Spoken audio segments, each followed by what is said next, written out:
প্ৰিয় দৰ্শক, মই সঞ্জীৱ। আপোনালোক সকলোকে সঞ্জীৱ মটিভেশ্যনৰ অন্য এটা ভিডিঅ'লৈ স্বাগতম জনাইছোঁ। পুনৰ এটি নতুন ষ্টৰী লৈ আপোনালোকৰ মাজলৈ আহিছোঁ। যদিহে হাতত অলপ সময় আছে তেনেহ'লে ভিডিঅ'টি শেষলৈকে শুনিব বুলি আশা ৰাখিলোঁ। আহকচোন তেনেহ'লে ভিডিঅ'টিৰ মাজেৰে বুজিবলৈ চেষ্টা কৰোঁ। মই যেতিয়াই মোৰ দেওৰৰ কেঁচুৱাটোক গাখীৰ খুৱাইছিলোঁ তেতিয়া দেওৰে আহি মোৰ কাষতে বহিছিলহি। মই তেতিয়া লাজতে তেওঁক একো নকওঁ, কাৰণ মোৰ দেওৰজন দেখিবলৈ বহুত হেণ্ডচাম আছিল আৰু তেওঁ মোক তেওঁৰ কেঁচুৱাটো গাখীৰ খোৱাৰ বাবদ 50,000 টকা দিছিল, যিখিনি টকা মই একেবাৰে হেৰুৱাবলৈ বিচৰা নাছিলোঁ। হঠাতে এদিন ৰাতি দেওৰৰ কেঁচুৱাটোৰ বহুত জ্বৰ উঠিল আৰু সি জ্বৰতে কান্দি আছিল। তাক সেইটো সময়ত দৰৱো দিয়া হৈছিল, কিন্তু তাৰ জ্বৰ ঠিক হোৱাৰ নামেই লোৱা নাছিল। সেই নিশা দেওৰ মোৰ কোঠালৈ আহিলে আৰু ক'লে যে মই তেওঁৰ লগত সেই কোঠাটোতে থাকি দিওঁ। ময়ো মনে মনে এতিয়া দেওৰৰ কথাষাৰ মানি লৈছিলোঁ, কিন্তু সেইটো সময়তে মই বহুত আচৰিত হৈ পৰিছিলোঁ। যেতিয়া মই দেওৰৰ কেঁচুৱাটোক গাখীৰ খুৱাবলৈ বিচনাত বহিলোঁ তেতিয়া দেওৰে আহি মোৰ ওচৰতে বহিছিলহি আৰু তেওঁ চলচলীয়া চকুৰে ক'বলৈ ধৰিলে, মই বহুত দিনৰে পৰাই চটফটাই আছোঁ। যদি আজি আপুনি মোক সুখী কৰি দিয়ে তেনেহ'লে মই আপোনাক তাৰ বাবদ আৰু সম্পূৰ্ণ 1 লাখ টকা দিম। ইমানখিনি টকাৰ কথা শুনি মই একেবাৰে নিথৰ হৈ পৰিছিলোঁ। মোৰ দেওৰজন দেখিবলৈ বহুত শক্তিশালী আছিল আৰু এইটো সুযোগ মই কোনোপধ্যেই হেৰুৱাবলৈ বিচৰা নাছিলোঁ। মোৰ তৎক্ষণাত কামনা জাগি উঠিছিল, কাৰণ স্বামীৰ লগত সেইবিলাক কৰাও বহুদিন হৈ গৈছিল। সেই নিশা মই নিজকে নিয়ন্ত্ৰণ কৰিবলৈ নোৱাৰিলোঁ আৰু লগে লগে কোঠাৰ লাইটটো অফ কৰি দিলোঁ। মোৰ স্বামীয়ে ডিব্ৰুগড়ত ড্ৰাইভাৰৰ কাম কৰিছিল। তেওঁৰ মাহিলী দৰমহা 10,000 টকা আছিল। ডিব্ৰুগড়ৰ দৰে চহৰত ইমান কম টকাত চলিবলৈ বহুত অসুবিধাৰ সৃষ্টি হৈছিল। মোৰ বিয়া মোৰ মা দেউতাই বৰ আশাৰে সাধাৰণভাৱে ৰোহিতৰ লগত পাতি দিছিল। ৰোহিতৰ পৰিয়ালত তেওঁৰ মাক আৰু সৰু ভায়েক থাকে।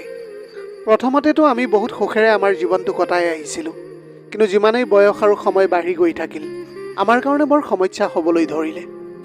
এই কথা সেইটো সময়ৰ যেতিয়া মই মা হ'বলৈ ওলাইছিলোঁ। মোৰ প্ৰেগনেঞ্চিৰ তেতিয়া 4ৰ্থ মাহ আৰম্ভ হৈছিলেহে। তেনেতে আমি সকলোৱে গম পালোঁ যে মোৰ স্বামীৰ চাকৰিটো গুচি গ'ল। খবৰটো পোৱাৰ লগে লগে সেইটো সময়ত আমি বহুতো চিন্তিত হৈ পৰিছিলোঁ। মোৰ স্বামীয়ে মোক বহুবাৰ বুজাবলৈ চেষ্টা কৰিলে যে সকলো ঠিক হৈ যাব বুলি, কিন্তু কেনেকৈ ঠিক হ'ব? এতিয়াতো মোৰ প্ৰসৱৰো সময় আহিবলৈ ধৰিছিল আৰু ইমানবিলাক খৰচ কেনেকৈ যোগাৰ কৰিবলৈ পাৰিব সেয়া মই একেবাৰে বুজি পোৱা নাছিলোঁ। কিন্তু সেইকেইদিনতে দেওৰে এটা ভাল চাকৰিও পাইছিল। তেওঁ ইঞ্জিনিয়াৰ ডিগ্ৰী লৈ থৈছিল। সেইটো সময়ত তেওঁৰ দৰমহা 20,000 আছিল।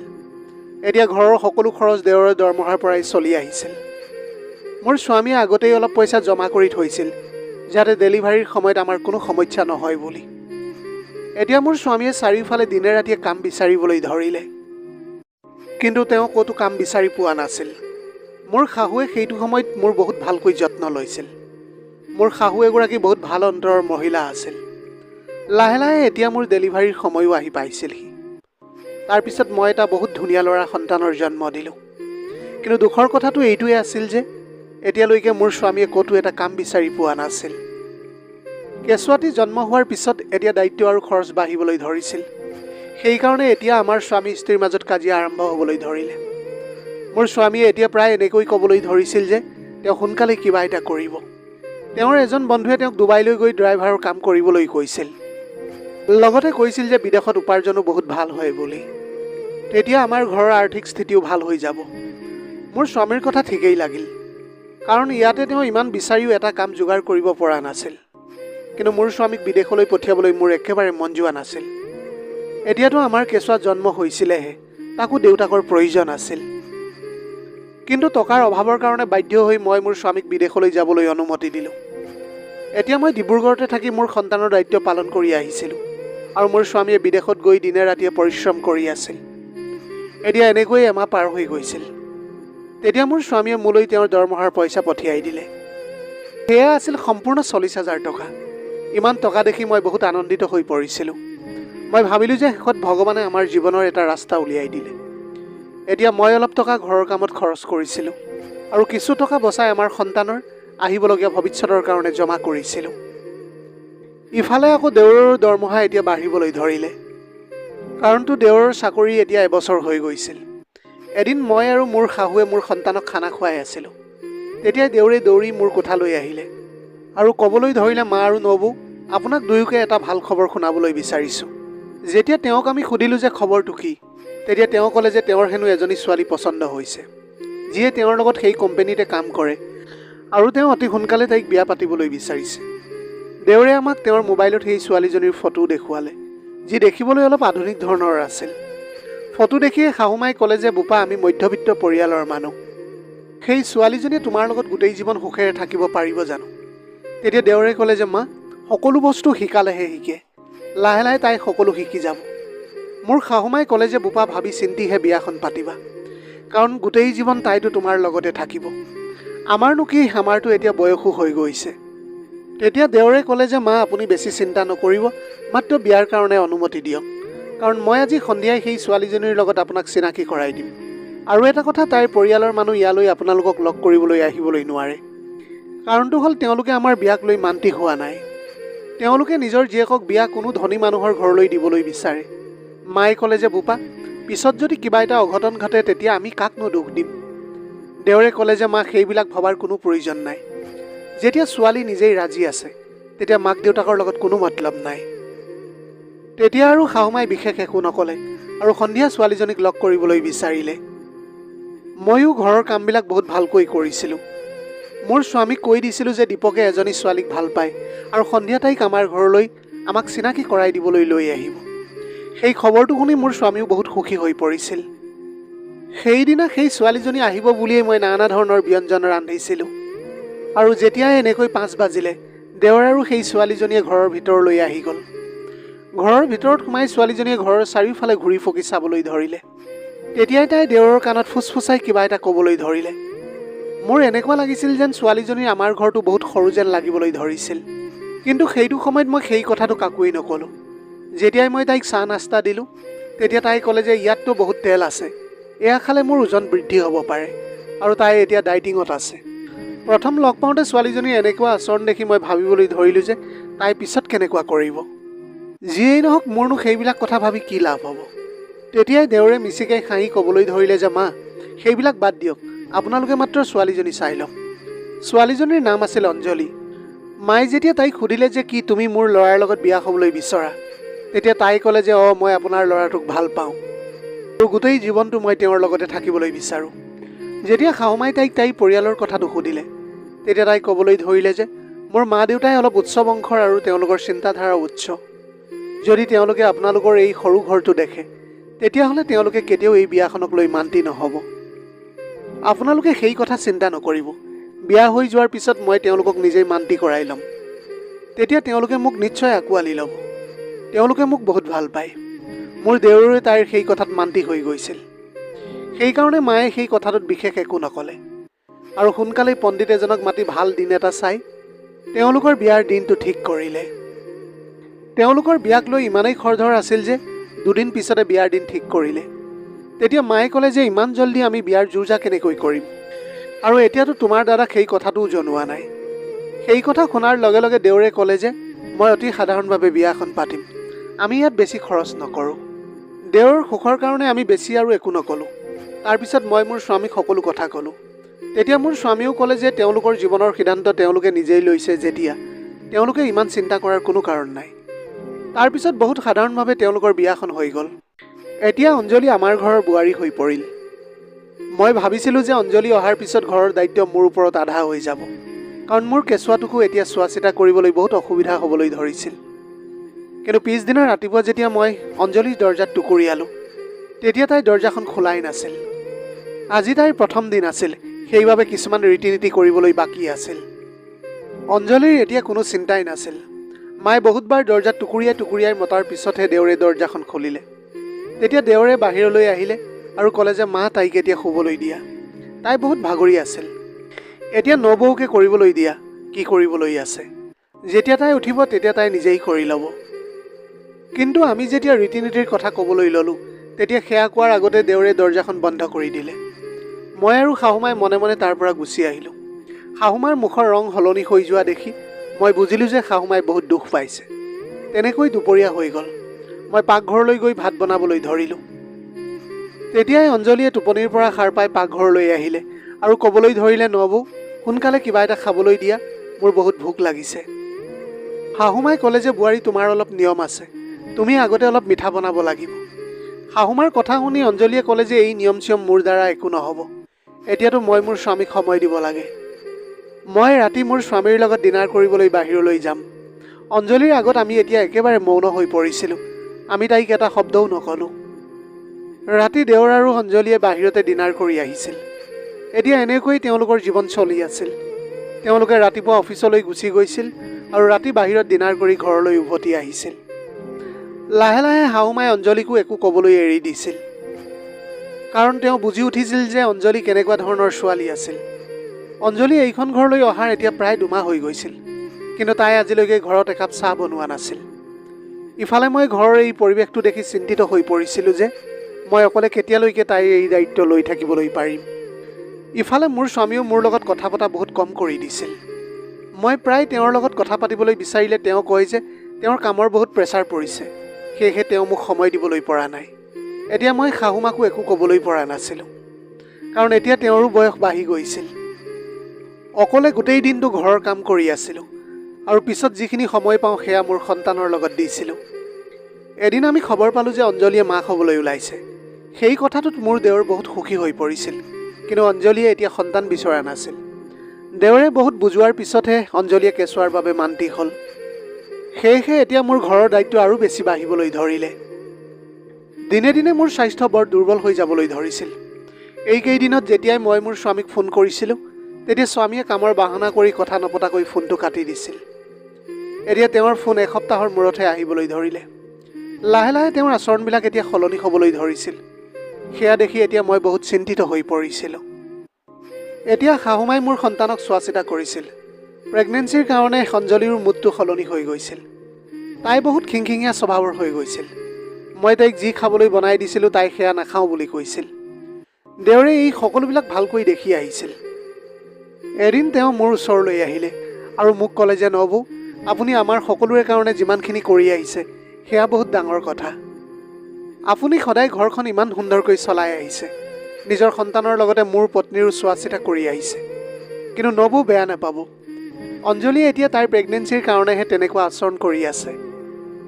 যেতিয়া কেঁচুৱা জন্ম হ'ব তেতিয়া তাই বহুত সুখী হৈ পৰিব আৰু লাহে লাহে তাই সলনি হৈ যাব। মই এতিয়া দেওৰৰ কথাষাৰ মানি ল'লোঁ। অঞ্জলীৰ যেতিয়া 5 মাহ আৰম্ভ হৈছিল, তেতিয়া মোৰ জীৱনলৈ এনেকুৱা এটা ধুমুহা নামি আহিল যিটো মই কেতিয়াও ভাবিব পৰা নাছিলোঁ। মই যোৱা 4 সপ্তাহৰ পৰা একেৰাহে মোৰ স্বামীলৈ ফোন কৰি আছিলোঁ, কিন্তু তেওঁ মোৰ ফোনৰ কোনো উত্তৰ দিয়া নাছিল। তেনেতে এদিন নিশা মই মোৰ স্বামীলৈ একেৰাহে ফোন কৰিবলৈ ধৰিলোঁ। যেতিয়া বহুত দেৰিৰ পিছত ফোনটো উঠালে তেতিয়া মই লগে লগে চিঞৰি উঠিলোঁ। মোৰ স্বামীৰ ওপৰত বহুত খং কৰিবলৈ ধৰিলোঁ, কিন্তু সেইটো সময়ত স্বামীৰ ফোনৰ পৰা কোনো মহিলাৰ মাত ভাঙি আহিছিল। যেতিয়া মই আকৌ এবাৰ নম্বৰটো চেক কৰিলোঁ, তেতিয়া সেই নম্বৰটো মোৰ স্বামীৰেই আছিল। তেতিয়া মই সেই মহিলাজনীক সুধিলোঁ যে আপুনি কোন হয়। তেতিয়া তাই ক'লে যে মই ৰোহিতৰ পত্নী। সেয়া শুনাৰ লগে লগে মই একেবাৰে নিথৰ হৈ পৰিলোঁ। মই ক'লোঁ যে ৰোহিতক ফোনটো দিয়া। তেতিয়াই ৰোহিতক ফোনটো দিলে আৰু ৰোহিতে ক'লে যে মই এতিয়া বিয়া পাতি লৈছোঁ। মই এতিয়া কান্দি কান্দি ক'লোঁ যে তুমি মোৰ লগত এনেকুৱা কেনেকৈ কৰিবলৈ পাৰিলা, যিহেতু তুমি এটা সন্তানৰ পিতৃ। এতিয়া বুজিলোঁ তুমি এইটো কাৰণে মোৰ লগত ইমান দিন কথা পাতিবলৈ বিচৰা নাছিলা। মোক মিছাকৈ কৈ আছিলা যে তোমাৰ কামত বহুত প্ৰেছাৰ আছে বুলি। মই লগে লগে সেই কথা মোৰ শাহুমাকো কৈ দিলোঁ। তেতিয়াই তেওঁ নিজৰ পুতেকলৈ ফোন কৰিলে আৰু তেওঁক বহুত গালি পাৰিবলৈ ধৰিলে। এতিয়া মাকৰ কথাই তেওঁৰ ওপৰত কোনো প্ৰভাৱ পেলোৱা নাছিল। মোৰ স্বামীয়ে ক'বলৈ ধৰিলে যে তেওঁ আৰু কেতিয়াও ভাৰতলৈ ঘূৰি নাহে। এনেকৈ কৈ তেওঁ ফোনটো কাটি দিলে। মই বাৰে বাৰে তেওঁৰ নম্বৰলৈ ফোন লগাই থাকিলোঁ, কিন্তু তেওঁ মোৰ ফোন নম্বৰটো ব্লক কৰি থ'লে। মই ভাবিবও পৰা নাছিলোঁ যে মোৰ লগত কেতিয়াবা এনেকুৱা হ'ব। মই দিনে ৰাতিয়ে মোৰ পৰিয়ালৰ সেৱা কৰি আহিছিলোঁ। মই ঘৰখনৰ সকলোকে চোৱা চিতা কৰিছিলোঁ। তেওঁৰ ভাইকক চোৱা চিতা কৰিছিলোঁ, তেওঁৰ মাককো চোৱা চিতা কৰি আহিছিলোঁ। তেওঁৰ ভাইকৰ পত্নীৰো বহুত যত্ন লৈছিলোঁ, কিন্তু তাৰ পৰিণাম মই এনেকুৱা পালোঁ যে মই ভাবিবও পৰা নাছিলোঁ। দেওৰে যেতিয়া এই খবৰটো পালে তেতিয়া তেওঁ ককায়েকৰ লগত কথা পাতিবলৈ ধৰিলে, কিন্তু সেইটো সময়ত মোৰ স্বামীয়ে দেওৰকো খং কৰি তেওঁৰ ফোনটো কাটি দিলে। এইখিনি সময়ছোৱাত মোৰ লগত কি ঘটি আছিল সেয়া মোৰ বাহিৰে ভালকৈ কোনেও বুজিব পৰা নাছিল। ইফালে মোৰ সংসাৰ ভাঙিবলৈ ধৰিছিল আৰু ইফালে ঘৰৰ দায়িত্ব আৰু মোৰ সন্তান। মই অকলেই কেনেকৈ এইবিলাক দায়িত্ব ল'ম। একমাত্ৰ শাহুমাই মোক সাহস দি আহিছিল। মোৰ মা দেউতাই যেতিয়া এই কথাটো গম পালে তেতিয়া তেওঁলোকেও বহুত খং কৰিলে। মোৰ শাহুৰো মুখত মাত নোহোৱা হৈ গৈছিল। তেওঁ মোৰ সন্মুখত তলমূৰ কৰি থিয় হৈ থাকে, কাৰণ সকলো ভুল তেওঁৰ পুতেকৰেই আছিল। মোৰ মা দেউতাই মোক তেওঁলোকৰ লগত যাবলৈও কৈছিল, কিন্তু মই মানা কৰিছিলোঁ। এতিয়া এনেকৈ অঞ্জলিৰ ডেলিভাৰীৰ সময়ো আহি পাইছিলহি। অৱশেষত তাই এটা ধুনীয়া ল'ৰা সন্তানৰ জন্ম দিছিল। অঞ্জলিক যেতিয়া হস্পিটেলৰ পৰা ঘৰলৈ আনিছিল, তেতিয়া দেওৰে তাইৰ বহুত যত্ন লৈছিল, তাইক বহুত মৰমো কৰিছিল। দেওৰ আৰু অঞ্জলিৰ মৰম দেখি মই বহুত সুখী হৈ পৰিছিলোঁ। কেইদিনমানৰ পিছত অঞ্জলিৰ মাক দেউতাকে তাইক লগ কৰিবলৈ আহিলে। অঞ্জলিৰ দেউতাকৰ আমাৰ প্ৰতি ব্যৱহাৰ ভাল আছিল, কিন্তু মাকৰ আচৰণ বহুত বেয়া আছিল। সেইটো সময়ত অঞ্জলিৰ মাকে কথাই কথাই আমাক অপমান কৰিবলৈ বিচাৰিছিল। আমি মাত্ৰ দেওৰৰ কাৰণেহে মনে মনে থাকিলোঁ। অঞ্জলিৰ মাক দেউতাকেতো প্ৰথমতে বহুত খং কৰিছিল, কিন্তু সন্তানটোৰ সুখৰ কাৰণে তেওঁলোকে অঞ্জলিক ক্ষমা কৰি দিছিল। এতিয়া অঞ্জলিৰ মাকে সপ্তাহত 2-3বাৰ তাইক লগ কৰিবলৈ আমাৰ ঘৰলৈ অহা যোৱা কৰিছিল। এদিন মই তেওঁলোকৰ কোঠালৈ চাহ দিবলৈ গ'লোঁ। তেতিয়াই তেওঁলোকৰ দুৱাৰমুখৰ পৰা অঞ্জলিৰ মাকে তাইক কোৱা শুনিলোঁ যে, তই কি চাই এই ল'ৰাটোৰ লগত বিয়া হৈছ, আৰু এতিয়া তোৰ জাজনীৰো খৰচ তোৰ স্বামীয়ে দিব লাগিব, আৰু তাইৰ সন্তানৰ দায়িত্ব তেওঁৱেই ল'ব লাগিব। কাৰণটো হ'ল তাইৰ স্বামীয়ে এতিয়া তাইক এৰি থৈ গুচি গৈছে। মোৰ স্বামীৰ কথা শুনি মোৰ চকুৰ পৰা চকু পানী ববলৈ ধৰিলে। এয়াতো সঁচা কথাই কৈ আছিল তেওঁ। ইমান দিনৰ পৰা দেওৰে আমাৰ চোৱা চিতাই কৰি আহিছিল। অঞ্জলিৰ মাকে দিনে ৰাতিয়ে অঞ্জলিক নানা ধৰণৰ কথা কৈ থাকিল। তাৰ পিছতে এদিন এনেকুৱা হ'ল যে অঞ্জলিয়ে নিজৰ কেঁচুৱাটোক এৰি চিৰদিনৰ কাৰণে মাক দেউতাকৰ ঘৰলৈ গুচি গ'ল। দেওৰে তাইক বহুত ৰখাবলৈ চেষ্টা কৰিছিল, কিন্তু তাই ক'লে যে তাই এতিয়া জীৱনটো জীয়াবলৈ বিচাৰে।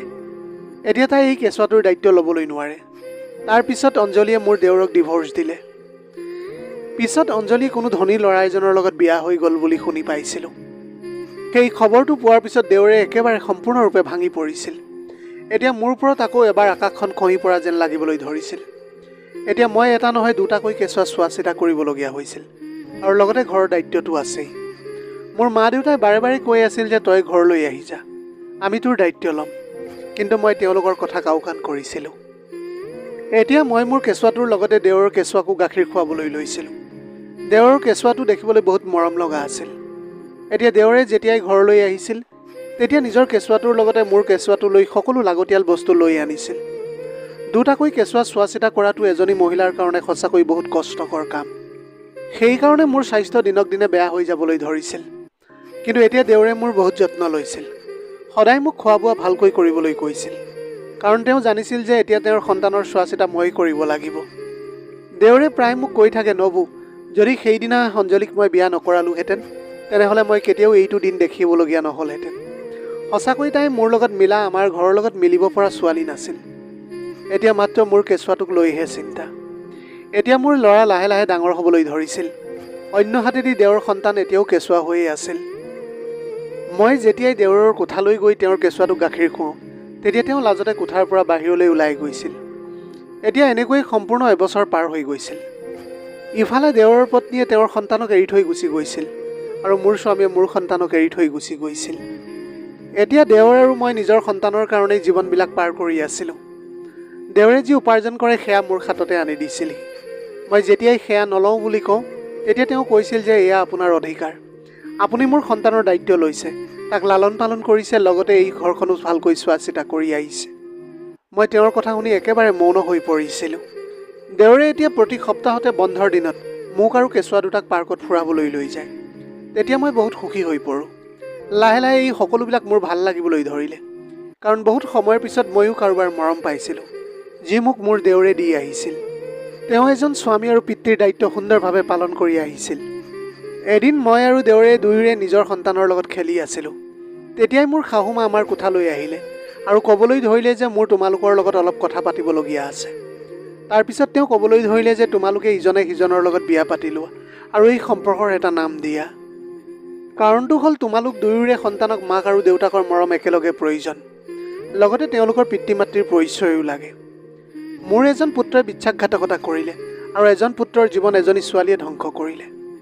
মই মোৰ পৰিয়ালটোক মোৰ চকুৰ সন্মুখতে ভাঙি যোৱাটো চাই থাকিবলৈ নোৱাৰোঁ। সেইকাৰণেহে মই বিচাৰোঁ যে তোমালোকে সোনকালে বিয়াখন পাতি লোৱা, আৰু এয়াই তোমালোক দুয়োজনৰ কাৰণে ভাল হ'ব।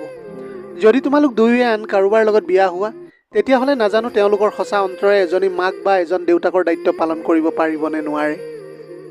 সঁচাকৈয়ে শাহুমাই যি কথা কৈছিল সেয়া ঠিক কথাই কৈছিল।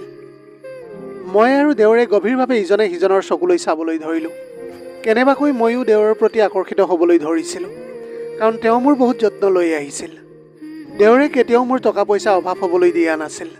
তেওঁ যি উপাৰ্জন কৰি আনিছিল সেয়া পত্নীৰ দৰে মোৰ হাতত দিছিল।